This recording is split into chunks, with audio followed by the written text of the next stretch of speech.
And I am pleased to welcome to the 2025 edition of Statehouse Conversations, Senator Eric Koch, a Republican from Bedford, District 44. You know your way around here. You were in the House from 2002 to 2016, and now you're in the Senate, have been. You must like it. You keep coming back, and the voters keep sending you back. So. Well, I appreciate that, John. Yeah. And you are a big utilities guy. I can always count on you to have the sexy topics. And most people, if I sat here and said, you're all wet, you'd take offense. But in your case, no. You're all about water this session. That's right. Tell us what you want to do. Well, John, as you recall, last year when we had a chance to visit, we talked about Senate Bill 5, which was Senate Majority Agenda Bill dealing with lead service lines. That is now law, and we're on our way to getting those lead service lines out of people's homes.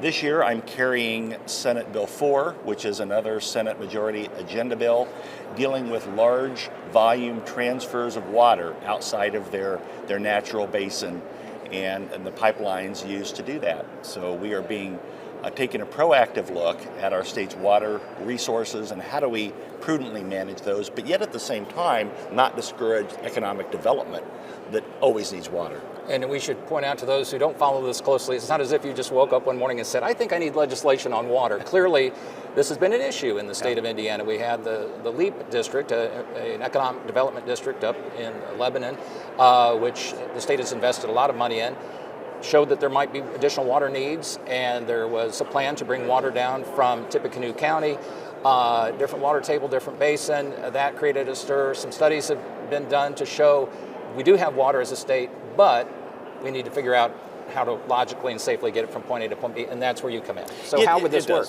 Well, we have, in writing the bill, we're informed by the IFA's regional water studies. These are deep dive studies, and so far they're telling us... So far you've carried this, and now you're deep diving. There's no way I can not... It's a race to puns this morning, yes. So yeah.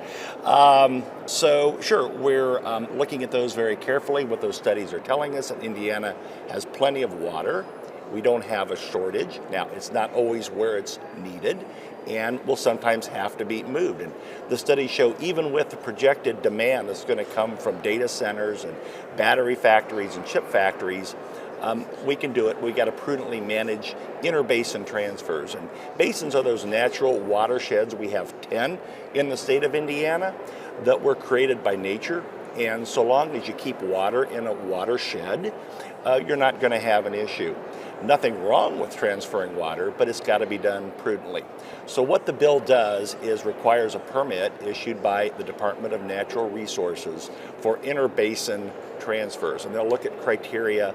Are there alternatives? What's the impact on the hydrology? And so forth. And so for there to be an interbasin transfer with a few exceptions, it would require a permit by DNR. Likewise, and the one that I described, for instance, would be an intra-dis or a basin transfer, would it not? LEAP and Tippecanoe County are actually just barely in the same basin. Okay, shows you what I know about my hydrology. But that particular transfer, and it's not happening now, under the second part of the bill, would require a CPCN from the Indiana Utility Regulatory Commission to build a pipeline.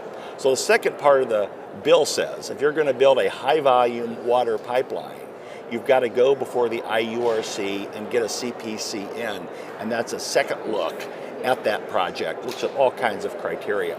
So yeah, LEAP is just barely in the same basin, but a pipeline that had been talked about would require that look as well. And what this would do, even if LEAP may have started the discussion, but certainly with economic development, if it unfolds the way that we'd like to see in this state, there will be other projects and other places that may be short on water, and this is about getting in front of the problem. Absolutely. LEAP was a catalyst for the discussion, but it's just an example, really. And so, water is a little different than other utilities. On the electric side, we create electrons, right, to power our homes. Well, water is a shared resource, and it occurs naturally, and so it's a little different to regulate than the electric and gas side of our job. And so it's also been a bipartisan issue here at the State House, and that's a good thing. And so long as we are faithful stewards of our water resources, there should be no problem. And this, your estimation, solves, you can never say 100%, but a lot of people felt that they weren't consulted before, or that the study was done, the outcome was already predetermined, et cetera, et cetera, et cetera. Do you think this will sort of address those concerns moving forward? I certainly hope so, and I think it will. And I think the more transparency, the more eyes on a project you can have earlier on, the more you can avoid situations like that. All right, Republican Senator Eric Koch, Bedford, District 44. Always count on you to, like I say, bring the sexy topics to the table. Anytime, John. Thanks Water for is having something me. that's important to all of us. I All appreciate right. it. Thank you for taking time out here. Thank you for your commitment to the state of Indiana and to public service generally. You as well. Much appreciated. Thank you. Thank you.